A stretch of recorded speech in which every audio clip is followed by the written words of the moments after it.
Welcome friends to the camera channel. आज के इस पर्टिकुलर वीडियो में हम बात करने वाले हैं सोनी के ZV-10 Mark II कैमरे के बारे में। ZV-10 Mark II camera announce हो गया, तो इस पर्टिकुलर वीडियो में हम बातें करेंगे कि कौन सी चीज़ें हैं, कि कौन कौन सी वो चीज़ें हैं, कौन कौन से जो फीचर्स हैं जो हमें काफ़ी पसंद आए अपने ZV-10 Mark II कैमरे, किन किन चीज़ों के साथ हमें थोड़ी डिसअपॉइंटमेंट हुई, और साथ ही साथ इस पर्टिकुलर वीडियो में हम ये भी बात करेंगे कि इंडिया में इसकी प्राइसिंग क्या रहेगी और कब तक इंडिया में अवेलेबल हो सकता है। बट बिफोर दैट, अगर आप नए हो हमारे चैनल में, do consider subscribing to our channel, और ये वीडियो पर्टिकुलरली अच्छा लगे तो एक लाइक करना मत भूल जाना। Now let's move on. हम बात करते हैं सबसे पहले बॉडी डिजाइन पार्ट से, क्या हमें नया देखने को मिला और क्या चीज़ हम मिस कर रहे हैं। जो मिस कर रहे हैं उसके बारे में बात करते हैं। देखो, मिस कर रहे हैं हम इलेक्ट्रॉनिक व्यू फाइंडर, जो कि इसके प्रीवियस जनरेशन बॉडी में भी हमने मिस करा था, और इस बार डिस्प्ले स्क्रीन को थोड़ा सा अपडेट स्केल करा गया है। 900 मिलियन डॉट से 1.04 मिलियन डॉट पर लाया गया है, but that is not the significant difference.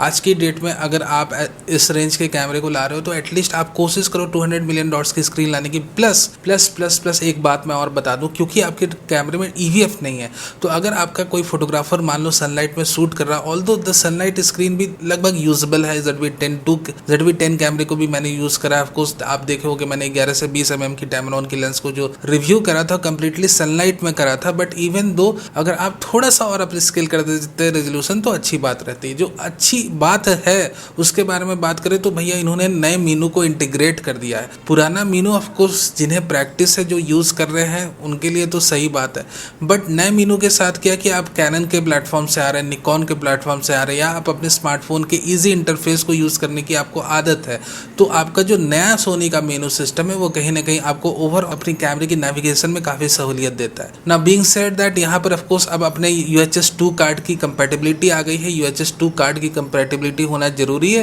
क्योंकि भैया 600 Mbps की बिटरेट की आप वीडियो आप 4K 60 fps की रिकॉर्ड करनी है, तो इतने UHS 2 की कंपेटेबिलिटी तो लानी ही होगी। नाउ वीडियो के बारे में, बिट रेट्स के बारे में, कोडेक्स के बारे में बाद में अपने सेकंड सेक्शन में बातें करेंगे। उसके पहले डिजाइन पार्ट को निपटा लेते हैं। डिजाइन पार्ट में जो आपकी सबसे अच्छी नोटिसेबल चीज है apart from all this factors is the deep hand grip. इस बार इन्होंने हैंड ग्रिप को बड़ा मस्त दिया, और मस्त देने के पीछे कारण है कि भैया इन्हें FZ100 बैटरी लगानी थी। FZ100 बैटरी लगाने से एक तो बैटरी लाइफ 600 शॉट्स पर चार्ज की हो गई है, और अगर आप 4K वीडियो रिकॉर्ड करते हो तो लगभग 2 घंटे की 4K 60 fps तक की वीडियोस रिकॉर्ड कर सकते हो। So that's the advantage we have with the FZ100 battery. चलो अपनी पुरानी बैटरी से छुटकारा मिला हमें, but all these batteries, all this generation की बैटरी जो भी अभी मैं यूज कर रहा हूँ अपने ZV-10 कैमरे में, अपने सिग्मा के 16mm लेंस के साथ, ये बैटरी भी आपकी USB-C चार्जिंग सपोर्ट करती है। ये बैटरी के साथ भी ये फैसिलिटी कि मान लो आप मेरा कैमरा कंप्लीटली 0% चार्ज पे चला गया, फिर भी मैं USB-C पोर्ट में अगर प्लग करता हूँ तो उस पर्टिकुलर जो इनलाइन चार्ज है उससे भी मैं अपनी कंप्लीट वीडियो रिकॉर्ड कर सकता हूँ। सो द थिंग इज दैट कि आज के जनरेशन के कैमरे में एक सहूलियत आ चुकी है कि भैया USB-C पोर्ट में अपना चार्जिंग पोर्ट लगाया और आपकी बैटरी एग्जॉस्टेड भी है, तब भी आप वीडियो शूट कर सकते हो। बट हाँ, खासकर जो हैंडहेल्ड वीडियो शूट करते हैं, जिन्हें अपने कैमरे से इमेजेस कैप्चर करनी, उनके लिए जो FZ100 बैटरी की जो इंट्रोडक्शन है वो काफ़ी सहूलियत भरी है। साथ ही साथ बैटरी के इंट्रोडक्शन से जो हैंड ग्रिप में थोड़ा सा मोटापा आया है वो कहीं ना कहीं आपके फोटोग्राफर दोस्तों को काफ़ी ज़्यादा पसंद आने वाला है, क्योंकि जो हैंड ग्रिप अब होने वाली है अपने ZV-10 II कैमरे की वो काफ़ी ज़्यादा, आप ये कह लो कि DSLR स्टाइल की अब हो जाएगी।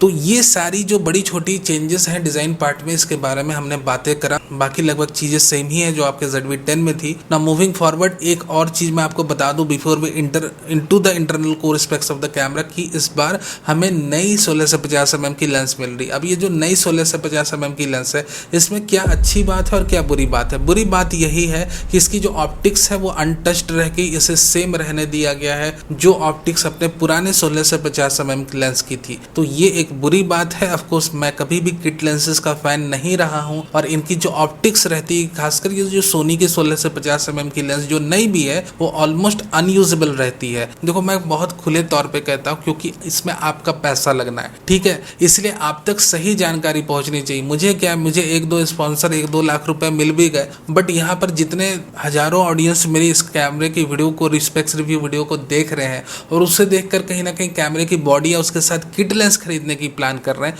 तो ऑफकोर्स उनका तो हार्ड अर्न मनी चला जाएगा ना मेरे दोस्त। तो मुझे बहुत फेयरली आपको ये कहना है कि भैया अगर आप ये सोच रहे हो कि ऑप्टिकल क्वालिटी में कोई अपस्केलिंग आई है, और मुझे ये ताज्जुब हुआ कि जब मैं रिचर्ड बटलर की वीडियो देख रहा था तो वो कह रहे थे कि भैया the good thing is that the optics remain unchanged. The optics, which weren't the best part of the existing lens, are unchanged. इसमें क्या ही गुड थिंग है भैया, ऑप्टिक्स को तो आपको अब स्केल करना चाहिए था। गुड थिंग की भी बात कर लेते हैं। जो गुड थिंग है कि इसमें लीनियर ऑटो फोकस मोटर को लगाया गया। अब लीनियर ऑटो फोकस मोटर करता क्या कि जब आप अपनी लेंस को अपने कैमरे में ऑफकोर्स पावर जूम के थ्रू आप जूम इन जूम आउट कर सकते हो, जो वीडियो में एक अच्छा इफेक्ट दे सकता है, बट क्योंकि वेरिएबल अपर्चर है तो एक्सपोजर चेंज होगा और फिर आप नौसिखिए लगोगे, तो फिर पावर जूम फंक्शन देने का भी कोई उतना इसमें एडवांटेज बनता नहीं। बट ले दे के बात यही कि भैया अपना वही वेरिएबल अपर्चर बेस्ड ऑप्टिक्स है जो कि अनयूजेबल है मेरे हिसाब से। तो आप कभी भी कोई भी कैमरा खरीदो तो उसके साथ प्राइम लेंसेज खरीदो या constant aperture based zoom lenses, ठीक है। कभी भी वेरिएबल अपर्चर किट लेंसेज के चक्कर में ना पड़ो, अदरवाइज जो क्वालिटी आएगी लगेगा कि भैया मेरा स्मार्टफोन भी बराबर ही खींच रहा था, कोई ज्यादा बेटरमेंट या मिली नहीं मुझे इतने इन्वेस्टमेंट के बाद भी। ये फीलिंग तब आएगी जब आप किट लेंसेज के साथ शूट करोगे। नाउ हमने काफी बातें कर ली, अब हम सीधे जंप करते हैं इंटरनल कोर स्पेसिफिकेशन के ऊपर, और इसमें आपको मिलता है नया 26 MP का सेंसर। हालांकि ये सेंसर नया नहीं, इसे हमने A6700 कैमरे में देखा है, इसे हमने सोनी के FX30 कैमरे में देखा है, तो ये कहीं से नया नहीं है, बट हाँ इस रेंज के लिए नया है और कहीं ना कहीं अच्छा भी है, क्योंकि 26 MP की BSI CMOS सेंसर है जो कि पेयर अप होती है बियॉन्ज के XR इमेज प्रोसेसर के साथ, वो भी एक नए जनरेशन का इमेज प्रोसेसर है। तो कभी भी एक नए जनरेशन का इमेज प्रोसेसर आता है तो अपने कैमरे के अंदर नई इमेज डिकोडिंग एल्गोरिदम, साथ ही साथ न्यू ऑटो फोकस एल्गोरिदम को भी डाला जाता है, लोड किया जाता है। तो इससे क्या होगा कि हमें ऑटो फोकसिंग में इंप्रूवमेंट देखने की उम्मीद है। A6700 कैमरे की जो ऑटो फोकसिंग है वो डायरेक्टली आपको इसमें नहीं देखने को मिलेगी, क्योंकि वो बैक्ड होती है AI चिप के थ्रू, और यहाँ पर AI चिप नहीं, नल एंड वॉइड नहीं अवेलेबल है। क्यों नहीं अवेलेबल है? क्योंकि सोनी को एक तो अपनी प्रोडक्शन लाइन कॉस्ट बचाना था, जो ऑलरेडी वो EVF हटा के ऑलरेडी वो बहुत बचा रहे हैं। दूसरी उन्होंने क्या किया कि भैया यहाँ पर AI चिप को भी इंटीग्रेट नहीं करते। हालांकि AI चिप जो है वो सोनी की बनाई हुई है, बट इसको हटाने का मेन मकसद ये था कि अपना A6700 कैमरे का सेल्स बचाना, ठीक है। दूसरी चीज इन्होंने जो हटाई, जो कहीं ना कहीं A6700 कैमरे की सेल्स को बचाएगी, वो है कैमरे के अंदर की sensor shift image stabilisation system. So of course that will be a big disappointment for many users कि भैया इन्होंने ये क्यों हटा दिया। एटलीस्ट IBS तो दे देते 5 स्टॉप्स की, चलो ये भी हटा दिया, ठीक है कोई बात नहीं। एक और चीज को इन्होंने हटाया अपने ZV-10 कैमरे से, वो है मैकेनिकल शटर। अब भैया मैकेनिकल शटर भी जो ये लगा रहे थे उसके भी पैसे इनके बच जाएंगे, क्योंकि अब सिर्फ इसके अंदर है इलेक्ट्रॉनिक शटर, जिसे लगाने का कोई पैसा नहीं लगता है। भैया ZV-10 में भी इलेक्ट्रॉनिक शटर थी, ZV-10 में भी इलेक्ट्रॉनिक शटर है, बट ZV-10 में एक खासियत थी कि भैया स्लो सेंसर रीडआउट था, तो एटलीस्ट एक मैकेनिकल शटर तो थी, बट इसमें वो भी नहीं है। अब देखो ये सारी चीजें आपने समझ ली कि भैया IBS ये नहीं दे रहे हैं, ये EVF भी हटा चुके हैं, मैकेनिकल शटर को भी हटा चुके हैं।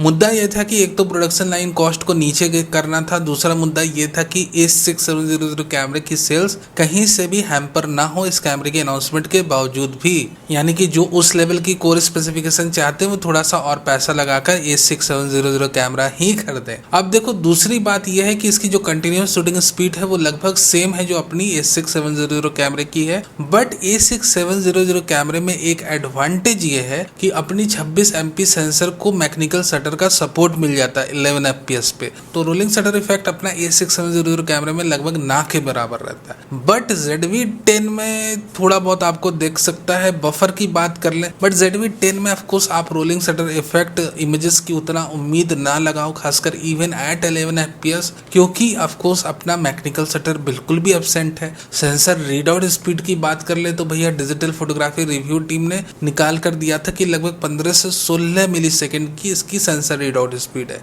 बट वहीं जब हमने कई सारे फॉरम मेंबर्स के बातों को देखा समझा, तो वो कह रहे हैं कि भैया उनकी कैलकुलेशन के हिसाब से ये जो 26 MP के सेंसर है इसकी 4K की 60 FPS की readout speed somewhere around 20 to 25 millisecond है। तो कहीं ना कहीं ये बहुत फास्ट भी नहीं है, बहुत स्लो भी नहीं है, एक मीडियोकर सेंसर है। अगर इसे एक मैकेनिकल शटर का सपोर्ट मिल जाता है तो 11 FPS पे ये कहीं ना कहीं rolling shutter effect free images capture कर पाता है। बफर की बात कर ले तो बफर लगभग भैया आप 56 raw images in a single brush save कर सकते हो, और 100+ JPEGs, यानी कि भैया रॉ की उतनी आपको इश्यूज नहीं आएगी। मोर और लेस क्या ये एक फोटोग्राफर के लिए एक अच्छा कैमरा है या एक बुरा कैमरा है? सो मोर और लेस ये कैमरा फोटोग्राफर को तो मैं उतनी डायरेक्टली रिकमेंड नहीं कर पा रहा हूँ, क्योंकि देखो 11 FPS में भी जब आपको रोलिंग शटर इफेक्ट दिख जाए, जब आपके कैमरे के अंदर EVF ना हो, जब आपके कैमरे के अंदर IBS मैकेनिज्म ना हो, जब आपके कैमरे के अंदर मैकेनिकल शटर ना हो, ये सारी चीज़ ना होते हुए भी आप इससे काम चला सकते हो, क्योंकि हैंड ग्रिप मोटी है, ठीक है, काम चला सकते हो। इन एक सिनेरियो की मान लो कि भाई आपके पास सिर्फ एक ही कैमरा है, तो चलो हम इसे शूट भी कर लेते हैं, बट सिर्फ शूटिंग के लिए इस कैमरे को मैं डायरेक्टली आपको रिकमेंड नहीं कर पाऊंगा, क्योंकि इसमें कई सारी ऐसे एसेंशियल चीज़ मिसिंग इन्होंने कर दी, गायब कर दी है, कि फिर डायरेक्ट इसको मैं अपने फोटोग्राफर दोस्तों को रिकमेंड नहीं कर सकता। So sorry for that, I am not able to recommend this camera to my photographer friends. चलो हम वीडियो की बात कर लेते हैं। वीडियो की बात करें तो ZV-10 कैमरे के अंदर हमें अब मिल रही है 4K वीडियो रिकॉर्डिंग की capability up to 60 frames per second, और ये ओवर सैंपल होकर हमें मिलती है, यानी कि 1.1x की क्रॉप रहेगी, जो कि ऑलमोस्ट नॉन नोटिसेबल है, and with that you are getting 4K video recording up to 60 frames per second. जो कोडेक्स मिसिंग थे वो अपने 10 बिट की अराइवल से वो सारे कोडेक्स आ चुके हैं, यानी कि XAVC SI, XAVC HS formats पे आप रिकॉर्ड कर सकते हो, यानी कि अब जो आप अपने ZV-10 II कैमरे की अगर आप S-Log3 को एडिट करते हो तो उसके अंदर से थोड़ी बहुत रिकवरी एटलीस्ट आप कर सकते हो, जो कि ZV-10 के 8 बिट की इनपुट से बिल्कुल भी पॉसिबल नहीं था। हालांकि मैं फिर से दोहरा दूं कि ये जो सारी चीजें हैं, जैसे 10 बिट की इंटरनल रिकॉर्डिंग हुई, आप Log3 में वीडियोस को एडिट कर रहे हो, बट मैं जिस तरह की अभी वीडियो बना रहा हूँ ना, उसमें ऐसा नहीं है कि आपको जबरदस्ती Log3 की ही शूटिंग करनी है। आप फ्लैट प्रोफाइल्स पे भी शूट कर सकते हो, आपकी हाथ में जहां पर लाइट का कंट्रोल आ जाता है, फिर आउटपुट आपके हाथ में आ जाती है। किस तरह की कैमरा वीडियो रिकॉर्ड करेगा वो आप जानते हो, बट जहां आप अनकंट्रोल लाइट इन्वायरमेंट को एक्सपोज रहते हो, तब ये जरूरी रहता है कि आपके कैमरे के अंदर 10 बिट की रिकॉर्डिंग रहे, आप Log3 में शूट करो। ये सारी चीजें फिर निहायत ही जरूरी हो जाती हैं। तो ये तो एक अच्छी बात है कि चलो हमें अपने ZV-10 Mark II कैमरे में ये चीजें मिल रही हैं इस बार। Now apart from all this, of course gyro based image stabilisation भी अवेलेबल है, यानी कि एक बार आप अपनी कैमरे से वीडियो फुटेज शूट कर लो और फिर आराम से कैटलाइस्ट ब्राउज में स्टेबलाइज कर दो। Now the worst part of this कि इसके अंदर एक्टिव इमेज स्टेबलाइजेशन इन्होंने तो डाला है, बट बहुत एक्सेसिव क्रॉप करता है, that makes the footage completely unusable. तो भैया मैं कभी भी इसके एक्टिव आईएस को यूज करने की रिकमेंडेशन आपको नहीं दूंगा in camera. Shut down all the OIS and the IS feature और सिर्फ आप जायरो बेस्ड इमेज स्टेबलाइजेशन का लुत्फ उठाओ। हाँ, बिटरेट की बात कर ले तो ऑफकोर्स अप टू 600 Mbps की बिटरेट्स आपको मिलती है जब आप इसकी वीडियोस को 4K अप टू 60 फ्रेम्स पर सेकंड में 10 बिट में रिकॉर्ड कर रहे हो। हालांकि देखो अब जो है इसमें हम पिक्चर प्रोफाइल्स की बात कर ले तो काफी अरसों बाद इसमें फाइनली सोनी के अब एंट्री लेवल कैमरोज में S-Cinetone की इंट्रोडक्शन हुई, and that's really very great thing. खासकर जो आपकी जो टोनल क्वालिटी, जिससे कि आपकी स्किन टोन लाल लाल टमाटर जैसी दिखती। कई यूट्यूबर के आप देखते हो सोनी के कैमरे यूज कर रहे हैं, तो भैया स्किन टोन वो प्रॉपर नहीं डिकोड कर पा रहे हैं। Although I am shooting this video with ZV-10, but मैंने पिक्चर प्रोफाइल को कस्टमाइज करके अपने हिसाब से हमने शूट करा है। जब मैं वंडरशेयर में इसे एडिट करूंगा उसमें भी मैंने अपना एक कस्टम डेवलप किया हुआ है, जिसके थ्रू क्या होता है कि आपकी जो स्किन टोन होती है उससे वो रेडिश टिंट निकल जाती है, और ये जो पिक्चर प्रोफाइल है ये अपने कैनन के सेंसर के एग्जैक्टली रिजेंबल करती है। बट अब आपको उतनी कसरत और मेहनत नहीं करनी, क्योंकि अपने ZV-10 II कैमरे में S-Cinetone इंट्रोड्यूस हो चुका है। S-Cinetone इंट्रोड्यूस होने से क्या है कि जो इसकी पिक्चर प्रोफाइल है ना, which becomes very similar to Canon cameras output. जो लोग कैनन की पिक्चर प्रोफाइल को ज्यादा पसंद करते हैं, खासकर skin tone related picture profile, जो कि मुझे भी पसंद है, उनके लिए S-Cinetone अवेलेबल हो चुका है और यूज कर सकते हैं। Apart from this there is also option की यूजर अपलोडेबल लट्स, तो लाइव प्रीव्यू भी देख सकते हो कि लट कैसी लग रही है। And one more thing to be added in video part की इस बार फोकस ब्रीदिंग कंपनसेशन को ऐड करा गया, पहले नहीं अवेलेबल था ZV-10 कैमरे में। तो आप देख सकते हो कि कई सारी अपडेट्स के साथ ये कैमरा लबरेज है। तो मल्टीपल टेस्ट में ये देखा गया है कि अपने ZV-10 से हीट थोड़ा ज्यादा जनरेट कर रहा है। तो इसका उपाय क्या है? उपाय ये है कि अगर आप एक कंटेंट क्रिएटर हो, कंट्रोल इन्वायरमेंट में अपने वीडियोस बनाते हो, जैसे मैं अभी क्रिएट कर रहा हूँ अपने वीडियोस कंट्रोल इन्वायरमेंट पे, तब आपको इसमें 2 ग्राम भी अपने भेजा नहीं नहीं लगाना है कि भैया कंट्रोल इन्वायरमेंट है, अपना मैं इन्वायरमेंट में शूट कर रहा हूँ, कोई दिक्कत नहीं। हाँ, अगर आप एक सिनेमाटोग्राफर हो, अगर आपने वेडिंग में संगीत रिकॉर्ड करना है, तब आपको एक्सटर्नल कूलिंग फैंस लेने होंगे। आजकल बड़े धुरंधर कूलिंग फैंस अवेलेबल हैं, तो आपको अपने कैमरे के बैक में लगाना होगा। और आप एटलीस्ट एक पावर बैंक ले लेना जिसके USB-C पोर्ट से आप अपने कूलिंग फैन को अटैच कर लो और फिर लगा के छोड़ दो, तब आराम से आपकी वीडियो रिकॉर्डिंग लंबी चल सकती है। So the thing is that for the ZV-10 II camera, अगर आपने लंबी रिकॉर्डिंग्स करनी है तो it is essential to have a cooling fan along with the power bank, कि भैया आपका कूलिंग जो फैन है वो लगातार चलते रहे आधे घंटे के ऊपर आराम से। सो मोर और लेस वीडियोग्राफिक कोर स्पेसिफिकेशन से मैं इसका जरूर इम्प्रेस हुआ हूँ, बट हाँ, ओवर हीटिंग परफॉर्मेंस से मुझे थोड़ी डिसअपॉइंटमेंट है, जिसकी जो इसकी एप्लीकेशन को थोड़ा सा लिमिटेड कर देती है।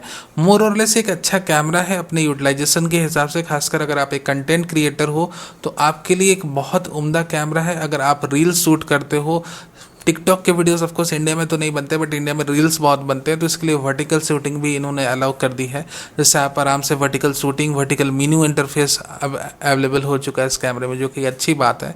मोर और लेस वीडियोग्राफिक जोन में इसमें कई सारे रिच फीचर्स हैं जिसका आप अच्छी तरीके से यूटिलाइजेशन कर सकते हो, और साथ ही साथ अब 10 बिट भी अवेलेबल हो चुकी है। The only issues over heating, जो कहीं ना कहीं आप एक्सटर्नल फैंस को लगाकर बहुत हद तक उसे कंपनसेट कर सकते हो। सो खासकर वीडियोग्राफिक और सिनेमाटोग्राफिक पर्पस के लिए कैमरा थोड़ा यूजेबल है, और आप स्केल अपग्रेड्स के साथ आए तो आप इसे जरूर परचेस कर सकते हो, खासकर वीडियोग्राफिक फीचर्स के लिए, सिनेमाटोग्राफिक फीचर्स के लिए। फोटोग्राफर्स के लिए ऑफकोर्स कई सारे ऐसे फीचर्स हैं जो इन्होंने कट कर दिए हैं, तो फोटोग्राफर्स को मैं डायरेक्ट रिकमेंड नहीं करूंगा। ऑल्दो अगर आप एक हाइब्रिड शूटर है जिसमें से 60 to 70% आप वीडियो शूट करते हो, 10 to 20 या 30% आप इमेजेस खींचते हो, तब भी ये कैमरा आपके लिए हेल्पफुल रहेगा, आप इसे ले सकते हो। सो मोर और less this was the specs review of the ZV-10 II। आप मुझे बताओ कि आपको किन किन कैमरों के साथ इसकी कंपैरिजन चाहिए, जिन कैमरों के साथ कंपैरिजन चाहिए और जिनके नाम सबसे ज़्यादा आते हैं कमेंट सेक्शन में, उनकी कंपैरिजन्स को मैं पहले लाने की कोशिश करूँगा। Thank you very very much for being a part of this video.